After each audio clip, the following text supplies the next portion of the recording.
Pendant que tous les regards étaient tournés vers Watches and Wonders, le véritable cœur de l'horlogerie indépendante battait ailleurs à Genève. Imaginez plus de 200 marques supplémentaires qui exposent en ville. De l'entrée de gamme accessible à la très haute horlogerie de pointe, je vous emmène avec moi dans 3 lieux essentiels. Time to Watches, Chronopolis et le prestigieux Beau Rivage. Préparez-vous, car les pépites ne sont pas toujours là où on les attend.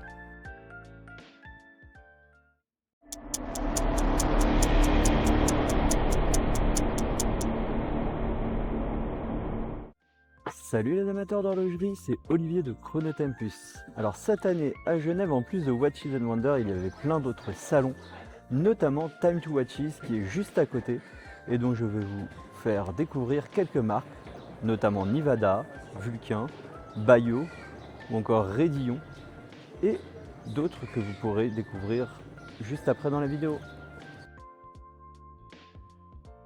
On commence donc notre périple à la Villa Sarrazin pour le salon Time to Watches. Ici l'ambiance est différente, on discute directement avec les créateurs, on touche les prototypes, c'est l'épicentre de la créativité indépendante. Au total, plus de 80 marques sont regroupées dans ce lieu juste à côté de Watches and Wonders.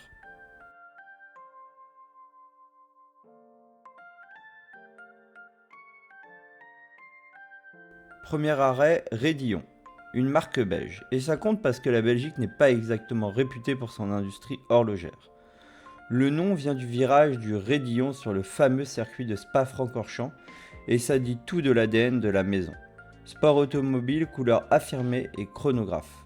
Ce qui m'a frappé, c'est que pour 2 à 3 000 €, on est sur du Swissmane avec un design qui sort vraiment de ce que l'entrée de gamme propose habituellement. La collection Speed en chronographe ou 3 aiguilles avec date joue sur des cadrans qui ne cherchent pas à imiter ce qui se fait pour 10 fois ce prix, et c'est précisément pour ça que ça fonctionne. Petit coup de cœur, la version aux couleurs Gulf bleu et orange qui est particulièrement réussie.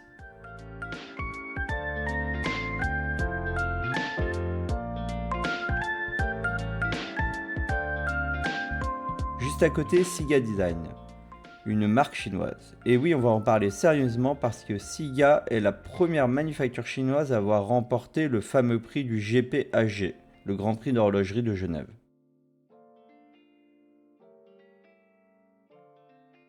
La pièce primée, c'est la série U Blue Planet 2. L'affichage est franchement original. Le globe terrestre au centre du cadran, une aiguille en forme de rose des vents se trouve sur le globe et indique l'heure et les minutes, elles, défilent sur un disque extérieur.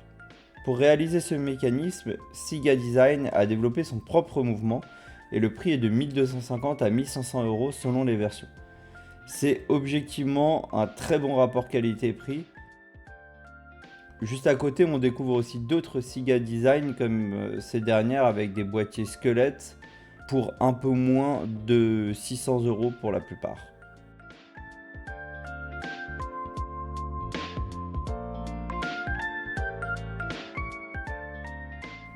Puis, direction Herbelin, la maison de Charquemont dans le Doubs propose quant à elle plusieurs nouveautés intéressantes.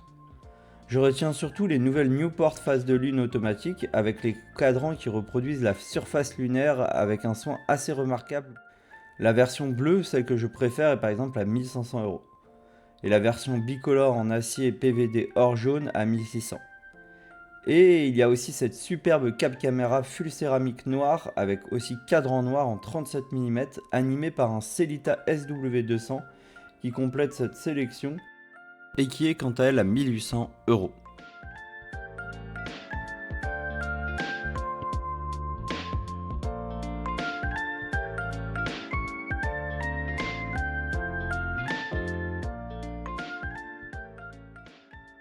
On rentre maintenant dans la villa pour aller chez Satori Billard.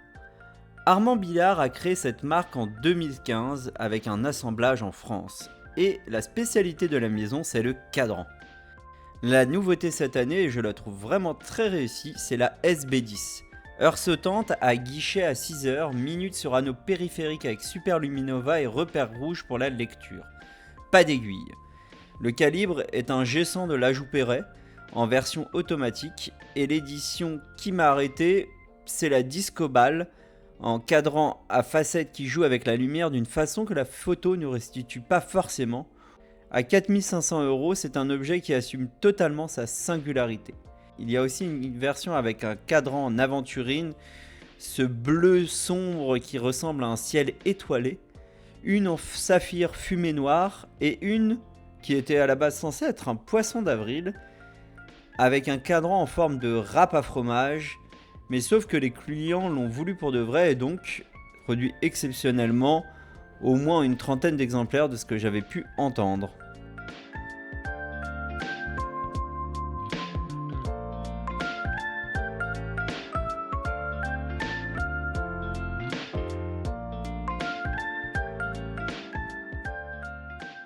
On passe ensuite chez Nivada, la marque suisse relancée par Guillaume Lédet, proposait surtout cette année pour le 1er avril l'Antarctique érotique, une montre dont le fond décoré représente 2 mochons dans une situation que je vous laisse imaginer. Elle est disponible à 1800 € et certaines versions sont déjà épuisées, alors si vous avez envie d'avoir une montre un petit peu coquine, n'hésitez pas mais il faudra vous dépêcher.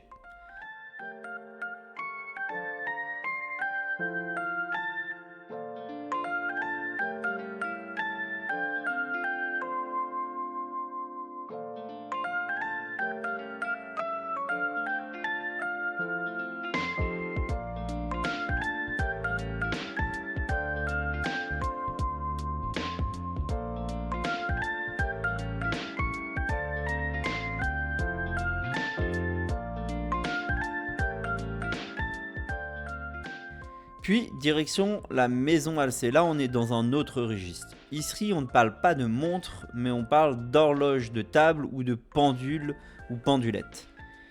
Mais en fait, ce n'est pas juste ça, c'est en fait des vraies horloges de table à monter soi-même de A à Z. Une approche qui n'a vraiment pas d'équivalent en fait dans l'univers horloger, surtout à ce niveau de finition. La nouveauté de l'année, c'est l'arrivée d'un module face de lune sur l'horloge percée. Pour ceux qui ont déjà une percée, c'est donc une évolution cohérente qui permet d'enrichir leur horloge et de la faire vivre et aussi d'apprendre de nouvelles compétences un peu horlogères parce que c'est vous qui allez devoir la monter.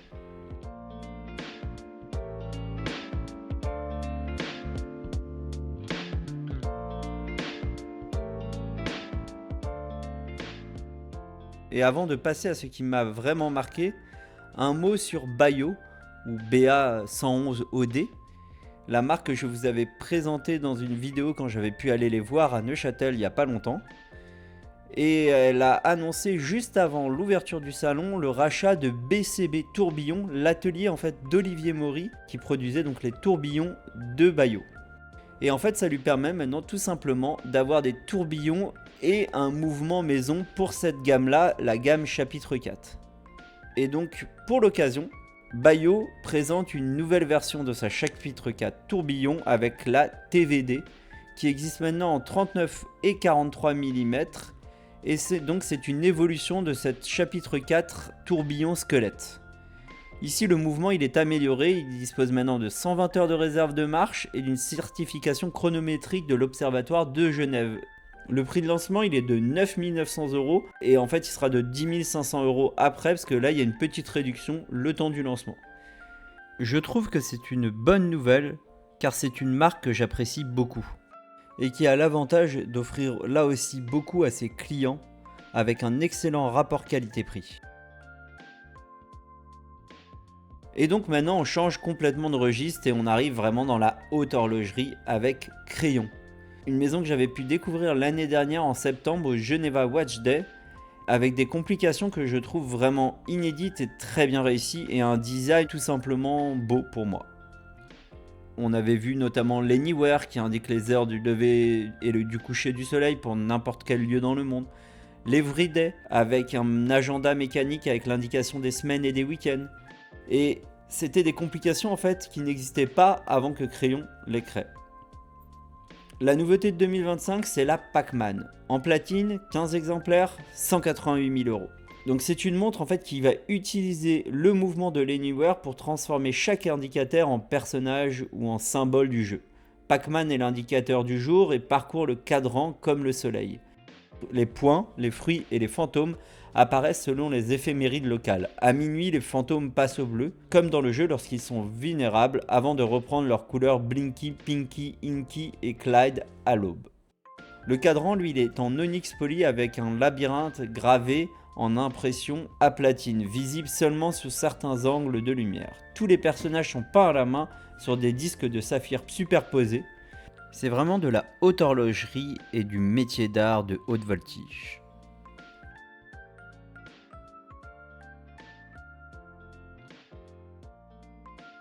Mais le clou du spectacle pour moi, c'est vraiment la nouvelle maison Dominique Renault et sa montre, la Pulse 60.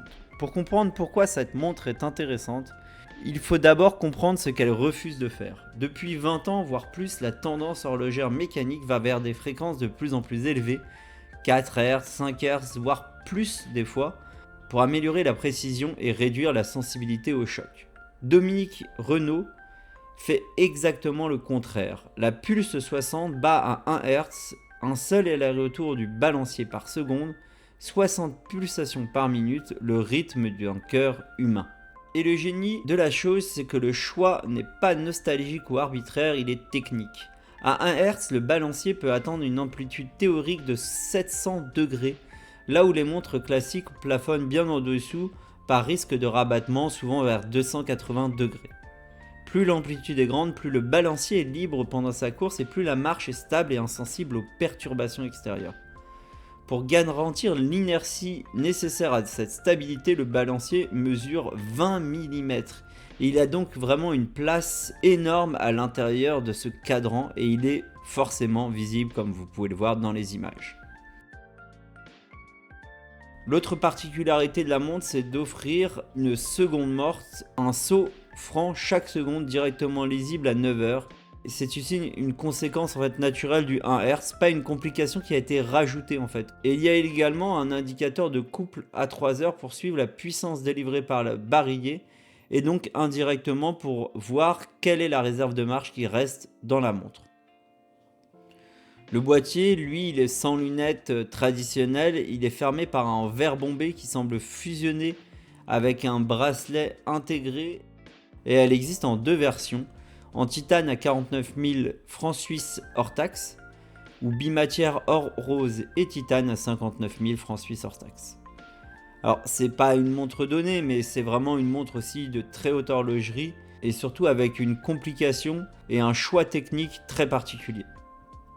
Et donc pour rappel, Dominique Renault ce n'est pas n'importe qui, c'est notamment le fondateur du sous-traitant Renault et Papy, un célèbre fabricant de complications horlogères qui fut racheté il y a plusieurs décennies maintenant par Audemars Piguet. Et aussi parce que je ne pouvais pas passer à côté, j'ai été voir Renault Tixé. En fait, c'est l'autre maison de Dominique Renault qui est cette fois en collaboration avec le jeune horloger Julien Tixé. Ici, on est dans un registre radicalement différent. Alors que la Pulse 60 de Dominique Renault est très technique et contemporaine, celle-ci, chez Renault Tixé, la Monday en tout cas, elle est beaucoup plus classique, mais d'une beauté que je trouve très élégante. Et surtout, ici, on est dans une montre où la finition et le travail fait main est vraiment très important. C'est pour ça qu'on découvre un mouvement avec des finitions qui sont rarement observées en horlogerie. Je vous laisse surtout regarder en images parce que les images valent des fois plus que les mots.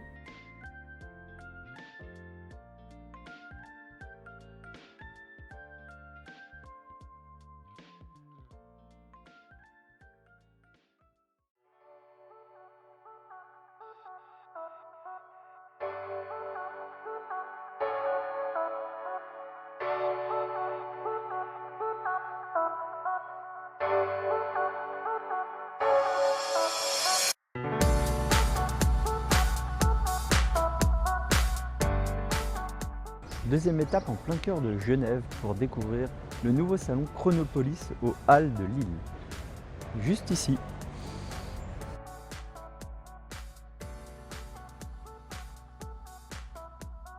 Alors ce salon il a été fondé cette année par deux Français, Étienne et Guillaume, les fondateurs de Space One et de Baltic, mais aussi pour Guillaume le dirigeant d'autres marques horlogères. Et son objectif, c'est de pouvoir présenter un cadre nouveau pour toutes les marques indépendantes horlogères.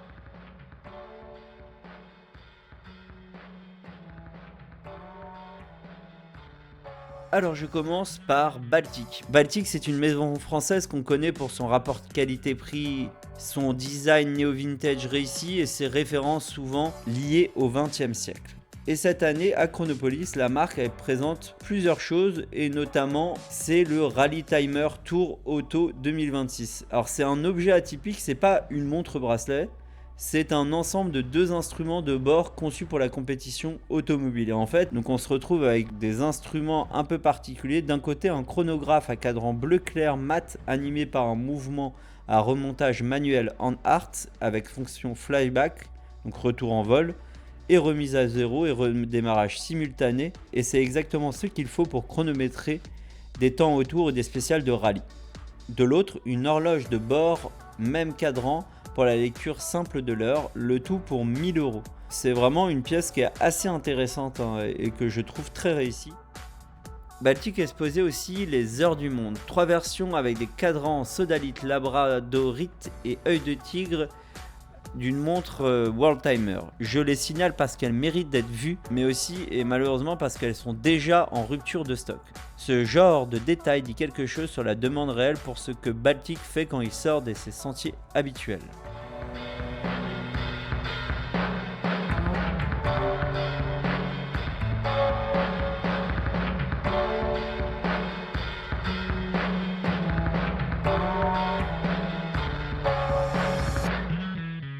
Et sans doute l'une des pièces qui m'a aussi le plus attiré sur ce salon Chronopolis, c'est une association entre 2 marques françaises, Baltic et Space One. D'ailleurs, les 2 marques avaient des stands côte à côte, et c'est la seconde majeure. Pour cette pièce, l'embargo courait jusqu'au 8 mai, d'où la sortie de cette vidéo aujourd'hui, et c'est une collaboration entre l'horloger Théofred, donc de chez Space One, une marque que je vous avais présentée il n'y a pas longtemps aussi, avec une approche de la lecture du temps franchement originale. Ici, les aiguilles classiques disparaissent au profit d'un affichage décentralisé entièrement vertical. L'heure se tente dans un guichet à midi, les minutes sur un disque à 6 heures. En fait, même si l'heure est sautante et que les minutes sont affichées par un disque, on va voir l'ensemble des 2 disques parce que le cadran est tout en transparence. Et au centre, d'où le nom de la montre, on a une immense aiguille qui balaie les 2 tiers du cadran, c'est la seconde majeure. Le mouvement, il est fluide et d'origine c'est un Soprod P024 sur lequel Théofret a rajouté son module. Et donc on a une montre avec un boîtier de 38,5 mm en acier 904L, tout en rondeur, plus proche du style de Baltic que de Space One qui fait d'habitude des montres très spatiales. Et par contre, petite particularité, la couronne de remontoir, elle est à midi, tout comme souvent chez Space One. Enfin, pour finir sur cette montre, le cadran qui est en mage fort, d'où cette couleur un peu dorée, dispose de 2 finitions, soit brossée pour la plus classique à 2500 € hors taxe, soit charbonnée, une finition exclusive à Théofret et donc qui nécessite jusqu'à 3 heures de travail main. Et là qui sera donc disponible à 3500 € hors taxe. Et donc petite particularité, elle vient d'être présentée et elle sera en précommande seulement pendant une semaine du 12 au 17 mai. Il n'y a pas de limite en fait en nombre d'unités, mais par contre si vous la voulez, il faudra exclusivement la commander entre ces 2 dates là, sinon la montre ne sera plus disponible, en tout cas en neuf.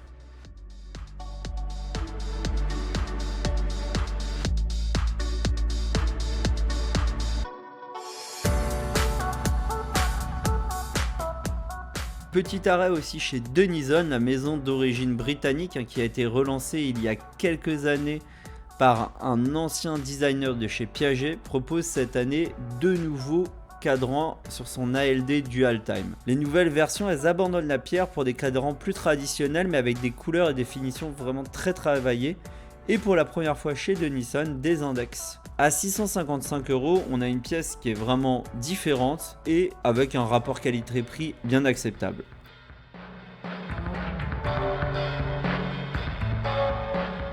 Et on a aussi la nouvelle gamme ALD Mini de montre plutôt féminine qui reprend ce concept-là dans des proportions réduites et là avec 2 boîtiers séparés qui sont reliés par le bracelet et ça fait vraiment une belle petite montre bijou et donc avec 2 boîtiers et 2 heures aussi différentes. Ici on sera plus à partir de 1030 € et bien plus dans des versions qui sont parfois serties de diamants. Direction Formex, la maison de Bienne qui monte de plus en plus.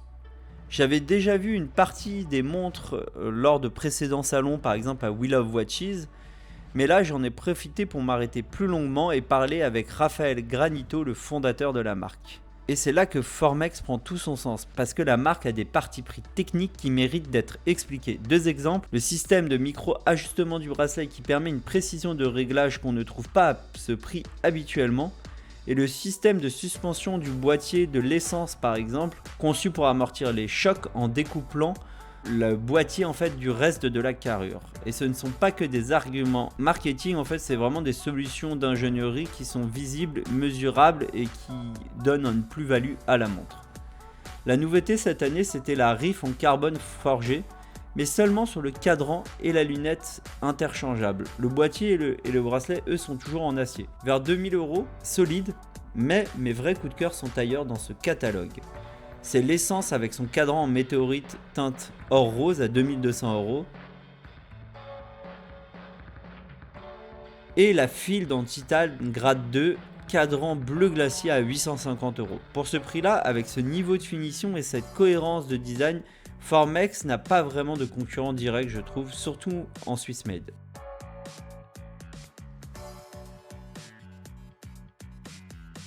Furlan-Marie connaît une belle dynamique depuis quelques années, et le salon confirmait pourquoi.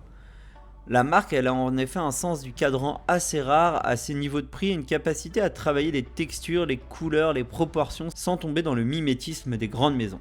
Le lancement de cette édition, c'est le chronographe Octométéorite, un méca quartz assumé avec un cadran de météorite au centre. Et à environ 940 €, c'est vraiment une belle entrée de gamme avec un cadran météorite très beau. Et même si le méca quartz il peut diviser parce qu'en fait c'est qu'un quartz sur lequel on rajoute une partie de fonction un peu plus mécanique, ça permet vraiment d'avoir une belle montre pour un prix somme toute acceptable. Mais il y a 2 autres pièces qui méritent aussi pour moi l'attention chez eux, c'est la disco volante, par exemple ici dans cette version Havana avec ce cadran brun fumé et ce mouvement manuel, le calibre PZE 7001 à 3000 €, et aussi la corne de vache. Le nom en fait dit tout sur les cornes du boîtier qui sont bien particulières mais en fait qui sont vraiment très sympas, avec un cadran à secteur bleu ou blanc et dedans on retrouve un mouvement plus moderne, l'ajout Perret G100 en automatique et qui est à 1600 €.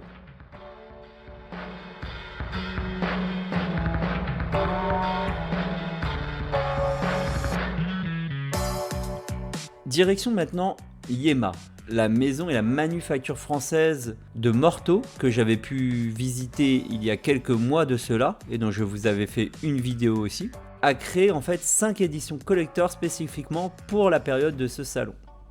On commence donc par le bas, la Navigraph Phantom en acier PVD noir avec le calibre maison CMM10 à l'intérieur à 1890 €. Puis la seconde, la Rallygraph Alpine Cup Série, un chronographe animé par un mouvement Sellita SW510 à 2190 €. La Skin Diver Slim Full Lume qui pousse le concept de luminosité à son extrême. Le cadran et le bracelet en caoutchouc sont entièrement luminescents et à l'intérieur on retrouve le calibre CMM20 à micro-rotor et à 2450 €.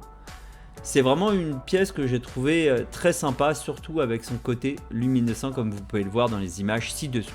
Et au sommet de la gamme, la Superman Titanium Tourbillon avec son CMM31, le calibre maison, cadran bleu marine à motif vague vraiment très beau et un boîtier en titane, le tout pour 12 000 €. Il y avait aussi une dernière version, une édition Yema X Zilberstein, mais qui n'était malheureusement pas disponible sur le salon, mais dont je vous présente quelques photos.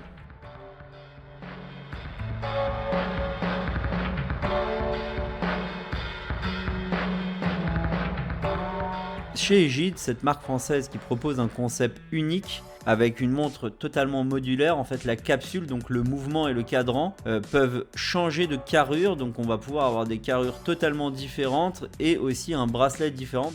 Et la nouveauté de l'année, c'est l'édition Good Time, en collaboration avec l'artiste Peter Cézier. C'est des couleurs vives, un esthétisme pop volontairement légère et presque enfantine dans le bon sens du terme. Et c'est une édition limitée à 4200 €. Et pour finir Chronopolis, je passe chez Serica. Cette maison parisienne s'est construite en quelques années avec une position solide dans le segment des indépendants grâce à un positionnement qui est cohérent. Montre de plongée et d'aventure, design néo-vintage très épuré, absence volontaire du nom de la marque sur le cadran. Alors je vous présente la Parade d'abord, une montre de forme élégante avec son nouveau cadran en lin bleu ou en lin tabac qui est disponible à 1490 €. Et il y a aussi cette Exploration 6190 TXD avec son cadran Tuxedo émaillé Biton et qui est animé par le calibre M100 Cosque de Soprod avec une certification en plus qui est chronométrique à 1190 €. Et donc à ce prix là, ça fait vraiment une montre au très bon rapport qualité-prix et aussi au design qui est vraiment différenciant.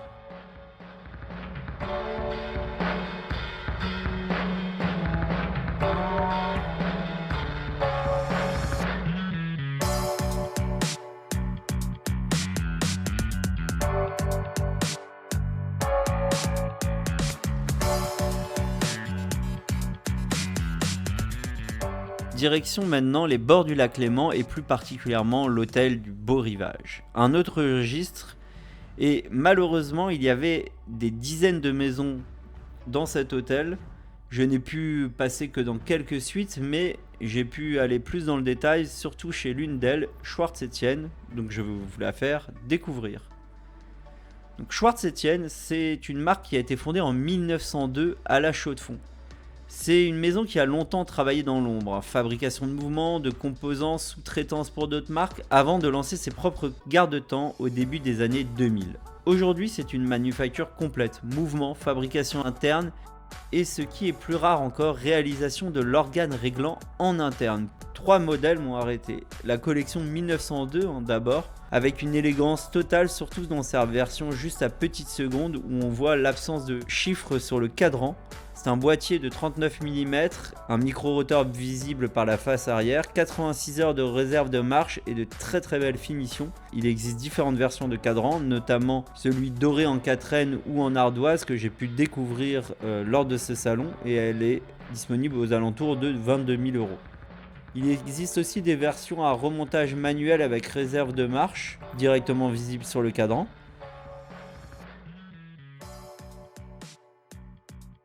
Et une autre version GMT, celle-ci je la trouve un peu moins convaincante avec des chiffres arabes qui ont tendance à rendre le cadran un peu plus lourd.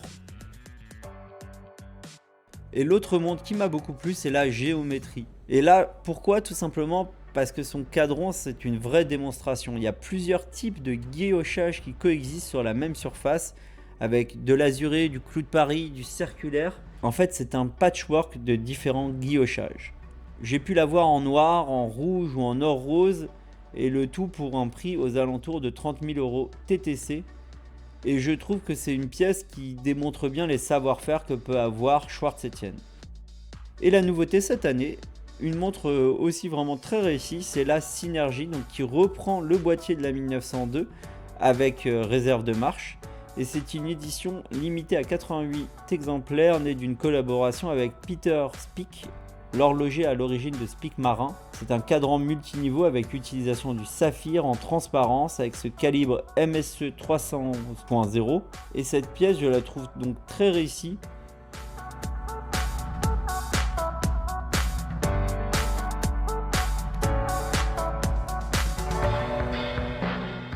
Voilà, c'en est fini pour ces salons, en fait, un peu les à côté de Watches and Wonders. Donc il y avait 3 lieux, des dizaines de marques, des centaines de montres et un spectre de prix qui va de quelques centaines d'euros à plusieurs centaines de milliers. Et avec, entre les deux, à peu près toutes les façons d'envisager l'horlogerie mécanique. Alors malheureusement, j'ai pas pu tout voir, hein. Il y avait cette année, en dehors de Palexpo, plus de 200 exposants, des marques suisses bien sûr, mais aussi françaises, belges, allemandes, chinoises, japonaises, des manufactures complètes, des assembleurs, des designers qui ont voulu créer leur marque de montre. Il y avait à peu près de tout, avec des complications parfois inédites, d'autres des montres plus classiques, des montres totalement vintage, ou encore des montres inédites au niveau du design. Vidéo, un petit résumé de ce que j'ai préféré par rapport à tout ce que j'ai pu voir. Alors, je n'ai pas tout vu et j'aurais préféré sans doute passer encore un peu plus de temps lors de cette Geneva Watch Week. J'ai aussi pu découvrir à l'Iceberg l'association des horlogers indépendants suisses, mais pas que. Et c'était un petit salon où on pouvait découvrir plusieurs grands noms de l'horlogerie, notamment Lederer avec ses sublimes cadrans et ses sublimes mouvements surtout, aux finitions que j'apprécie particulièrement. Voutilanen de l'horloger Kari Voutilanen, Constantin Schecking et sa montre la plus plate au monde, ou encore cet horloger que je ne connaissais pas avant, Sylvain Pinault, qui réalise vraiment de très belles créations et dont je vous fais découvrir quelques images. Autant de noms en fait qui mériteraient chacun une vidéo à part entière. Et c'est ça la beauté de l'horlogerie, c'est qu'on en découvre toujours un peu plus. Que ces salons prouvent, c'est que Watches and Wonder, même si c'est vraiment un très beau salon et qu'on a pu découvrir de très belles montres, ce n'est qu'une partie de l'horlogerie et ce n'est pas la seule. Mais à côté, il y a vraiment tout le reste et cette année, il y avait pas mal de choses qui valaient vraiment le détour. Et donc je vous laisse découvrir mes précédentes vidéos sur toute la semaine de Watches and Wonder. Et prochainement, vous pourrez aussi retrouver une vidéo sur Universal Genève qui en a profité, relancé la marque et présenté toutes ses collections. A bientôt!